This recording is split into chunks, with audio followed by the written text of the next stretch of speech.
How are you? Very good. Thank you for being here. Very happy about it. I want to talk a little bit about that song.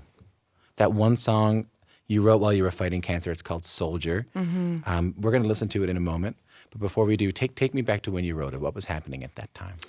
I just had finished my treatments. I always dreamt of having this country house, so I just had the chance to buy it and bring my grandmother's piano. Um, and I had my dog, the forest, everything was in place. And I started to go back to the piano, like very in a very personal way. What do you mean by that? Um, like this relationship I have with the instrument, which is personal. I don't know how to say it. But it's not better just than it's that. not just a tool. It's not just a tool for making something. You feel No, I really have a relationship. with you feel something very, very well. I understand that you feel something very Yeah. personal, something very close towards this instrument, Yeah. this tool. I'm always like when I got in here, it's like I'm attracted to the object. I'm attracted to the instrument. I know when you walked in, you were kind of eyeing it, Yeah. and I said, you can just go over and play it. You said, no. No. Then you went in it. You went over and played it. Yeah. I love it. So It's the best. It's just the best object in the world. It just like it imposes some some elegance and class. I just like it. Yeah, I love it It's too. beautiful. Having lived with people, having spent time with people who are undergoing cancer treatments, quite often it's challenging to get up. It's challenging to lift your head off the pillow. Yep. It's challenging to eat a meal. It's challenging to watch television. It's challenging to have a conversation, much less sit at the piano and write a song. How did that come about?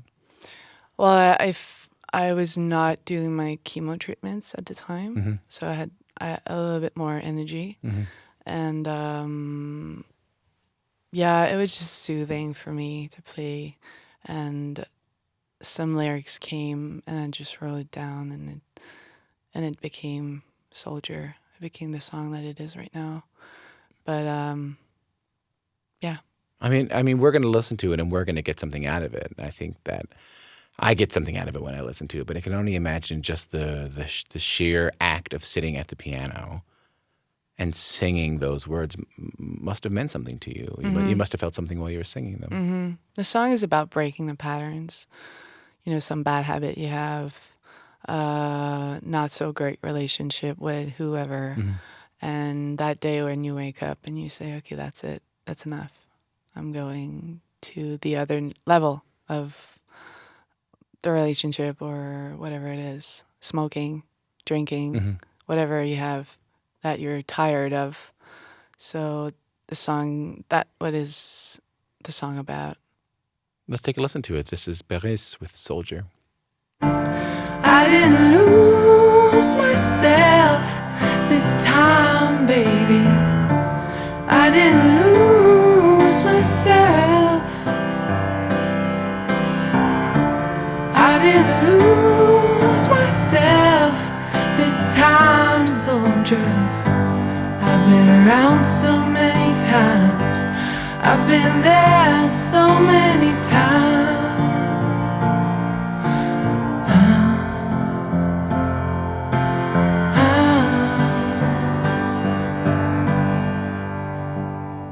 That's a beautiful song.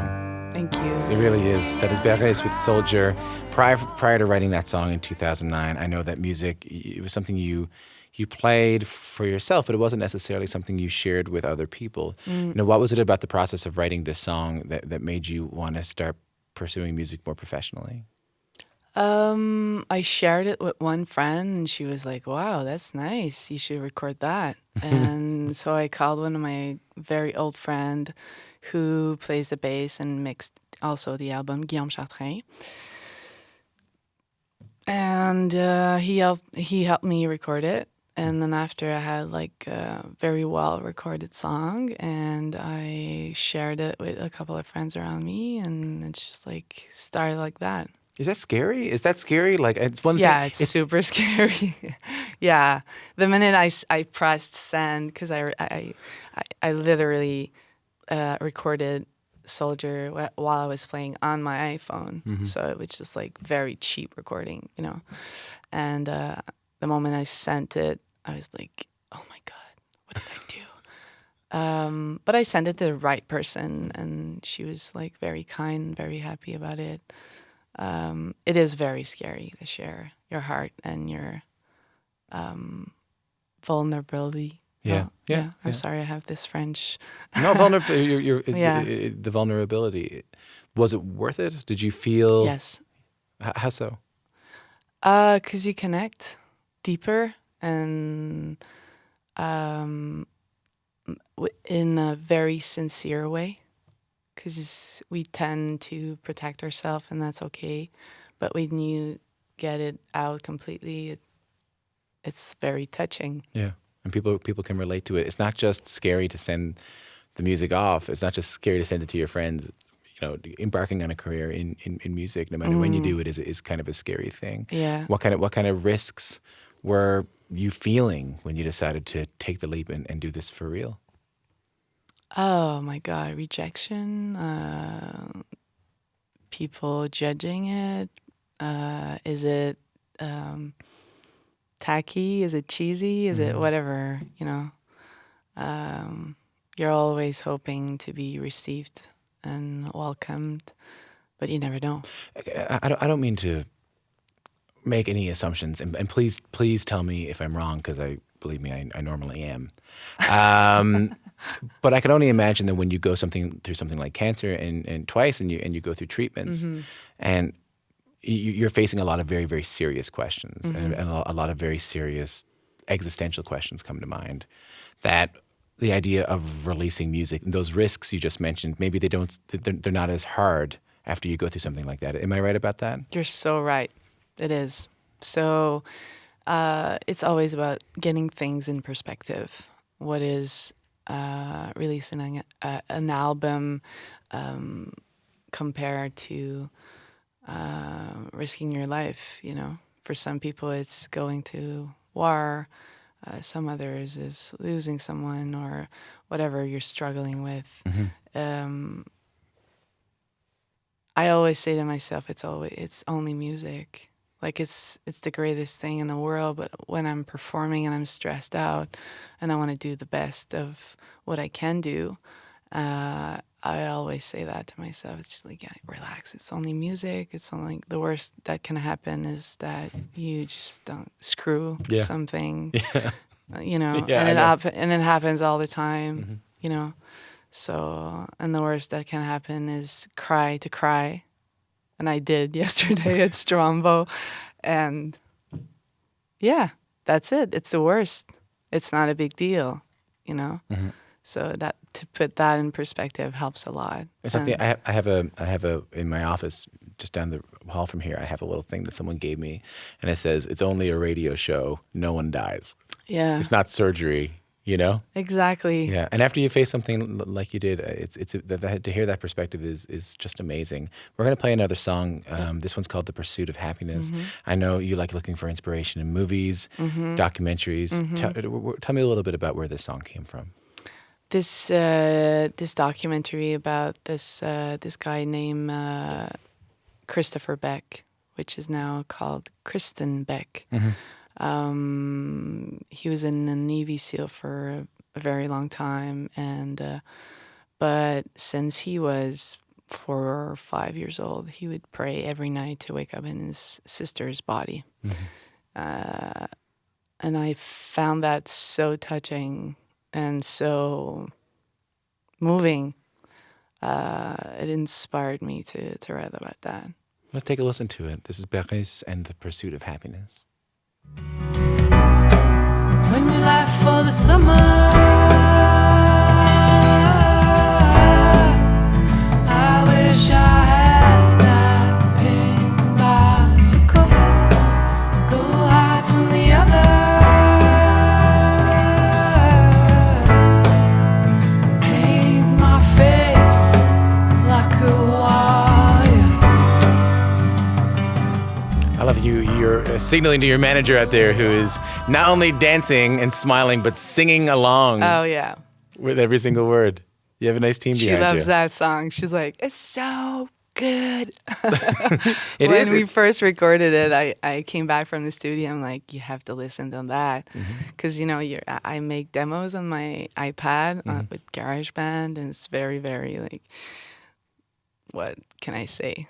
It's rough. It's very rough and, very fragile. And when I came back from the studio with the boys I was recording, it's like, boom, it's super big and it's very wide. And she was like, I remember her, we were in the bar and she's like, oh my God. If you're wondering, by the way, what you just heard, that was The Pursuit of Happiness by Montreal singer-songwriter Beyries. She's in the studio right now with me talking about her debut album, Landing. And apparently I'm having a hard time speaking today, which is bad when you're on a radio show. Are you? Apparently I didn't so. I'm notice stumbling that. away.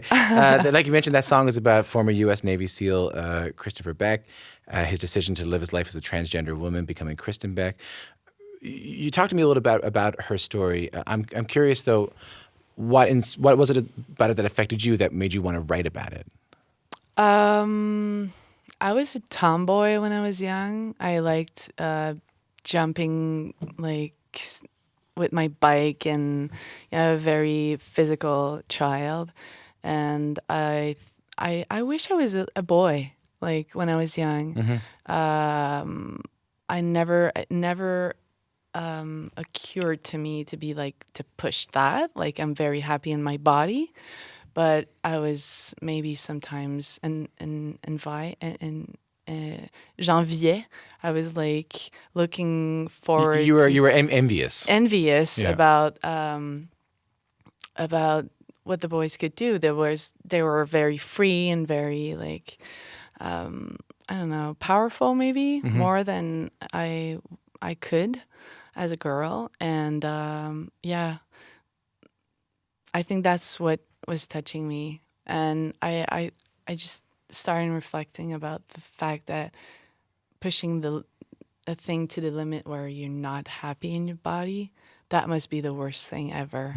Not be happy every day. Every day you get out of the shower and you're like, no, I'm not in the right body. And I felt a little bit of the distress maybe Kristin Beck was feeling. And it's a very calm person, very intelligent person also. She expresses herself so well and so clearly. And it's a great, great documentary to see. Let's take a listen to another song. This one is a little bit of a departure in tone from the rest of the record. This is Wondering. I do sometimes have memories in the morning. Come on, don't tell me I'm the only one. Ooh, sometimes think about our story. Hope I'm not the only one, and I know I'm not the only one. That's a beautiful song. I love that song. I love the chord progression. It's a smiley song. I love the chord progression of that song. I love the chords so much. Thank I love you. the melody so much. It's a beautiful song, and I don't mean to characterize your record as one thing or another, but that track stands out as a particularly joyful, It is. upbeat song. Why was it important for you to include a track that sounds like that on this record? Oh my God. It's just like, it's a good song. It's not because I wrote it, obviously not. It's just, I like the song. I like playing it. The musicians I was working with would like go crazy when we would do it in the studio. It's just a fun song to do, and it's like lighter and a lot more joyful, and it's just like super fun to do. But I know that you've talked before about the importance of joy in people's lives, especially, and I don't mean to bring this up again, but when you go through something arduous, when you go through something challenging. We talked a little bit about perspective, but when you deal with pain, joy is more and more important.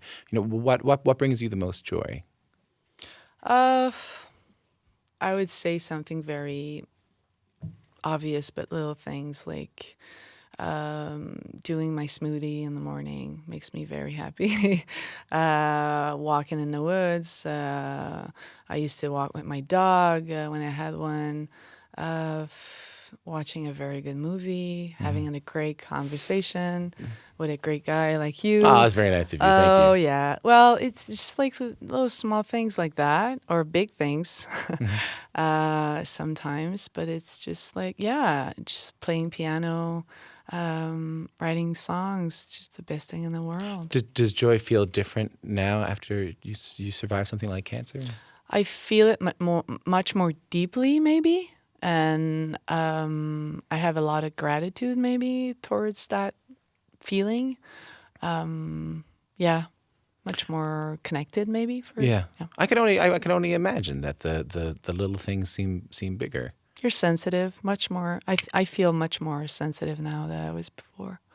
But you know what? To go against that, in many ways, you're less sensitive because you were writing this music and it wasn't getting out there, and you weren't sending it to people, and you were kind of writing it for yourself. And you talked a little bit about that leap of dealing with your nerves to send this off to someone and kind of being scared. It's one thing to send it to one person, and it's one thing to send it to 4 or 5 friends, and it's one thing for those 5 friends to send it to their 5 friends. But this is a beautiful record. It's getting a lot of attention, and it's only going to get more.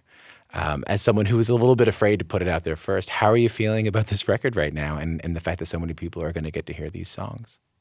I feel very good about it. Yeah. Just because people are so kind. I receive so much messages and so much encouragement and love. So yeah, I'm just happy to connect with people. I think I needed to connect, and I didn't know how really. And when the song's starting to be like going around, people are coming back to me, and it's just like felt right. And we talked a little bit about risk earlier. Like it feels like it was worth the payoff was worth the risk. Oh yeah, way off. Yeah. Well, it's a beautiful record. I want to thank you for coming in. Thank you so much, Tom. I'd be remiss though if I didn't ask. How are you feeling? You feeling good? Yeah, very good. Yeah, your health's okay. Very good. 6 years now, remission. I'm very happy about it. Well, I am as well. And thank you so much for coming in. It's a beautiful record. Montreal singer-songwriter Beyries, her new album Landing is out now. She tours Quebec this April and May, and she's going to come back to Toronto soon, and we're going to hang out again. Thanks.